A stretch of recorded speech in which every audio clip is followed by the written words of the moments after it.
que du Seigneur clame l'Esprit. C'est la paix. Au nom du Père et du Fils et du Saint-Esprit, le Seigneur soit avec vous. Et avec votre esprit. Bonjour tout le monde. Nous sommes dans la célébration de l'Eucharistie.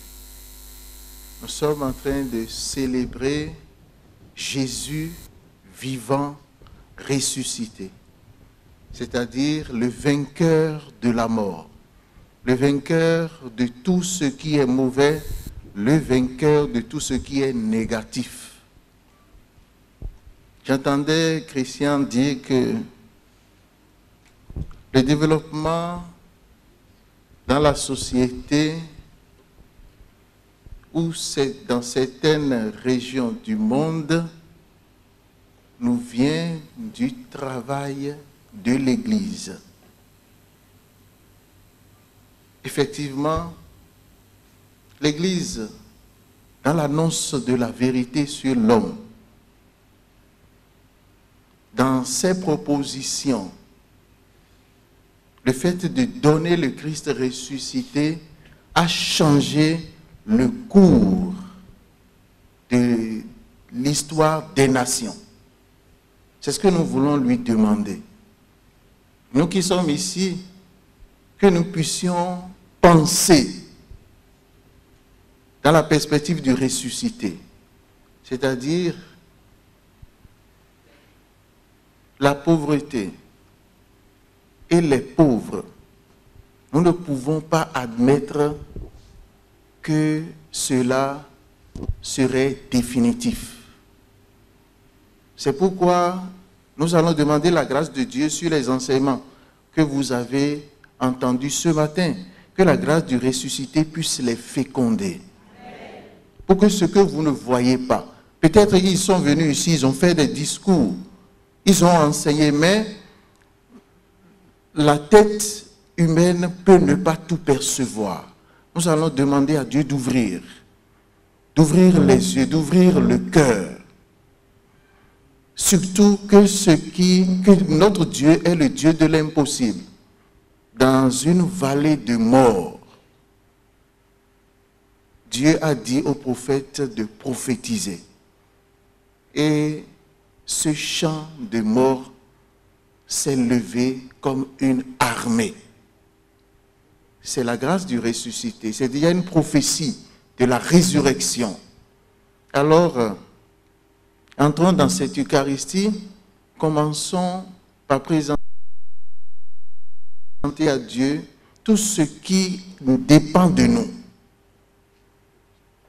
Pour que le mystère de la résurrection, du relèvement, ne soit pas connu et ne soit pas vécu par les hommes. Que la grâce de Dieu nous purifie et nous lave de tous nos péchés et saute les obstacles. Peut-être cet obstacle est dans notre cœur. Saute les obstacles pour que Dieu soit glorifié dans l'homme jusque dans le plus petit.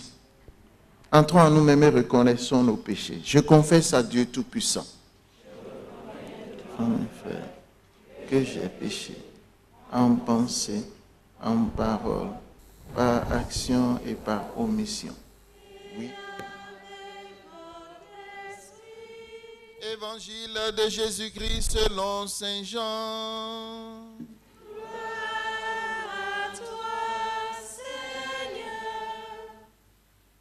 En ce temps-là, Jésus avait donné un enseignement dans la synagogue de Capharnaüm. Beaucoup de ses disciples qui avaient entendu déclarèrent: cette parole est dure, cette parole est rude, qui peut l'entendre? Jésus savait lui-même que ses disciples récriminaient à son sujet. Il leur dit: cela vous scandalise, Et quand vous verrez le Fils de l'homme monter là où il était auparavant, c'est l'esprit qui fait vivre, la chair n'est capable de rien. Les paroles que je vous ai dites sont esprit et elles sont vie.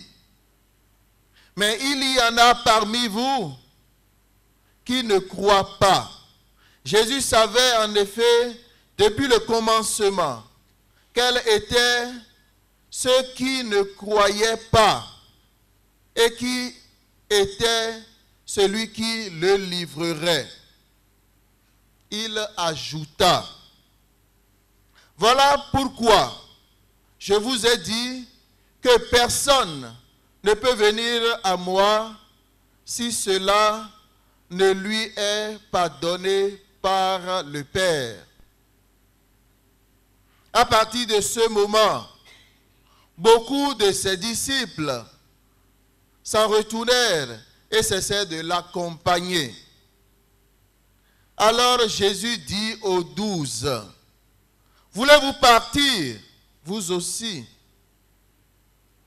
Simon-Pierre lui répondit, Seigneur, à qui irions-nous? Tu as les paroles de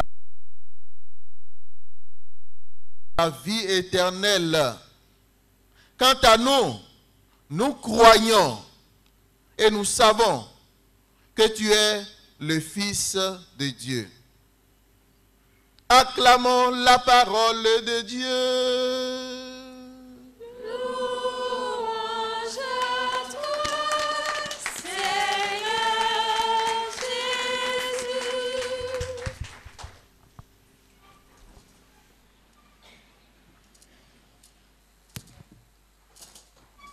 En ce temps-là, Jésus avait donné un enseignement dans la synagogue de Capharnaüm. Quel était cet enseignement donné dans la synagogue de Capharnaüm? C'était le discours sur le pain de vie du chapitre 6 de l'évangile de Saint Jean. Et hier, nous avons entendu que Jésus disait expressément, si vous ne buvez pas mon sang,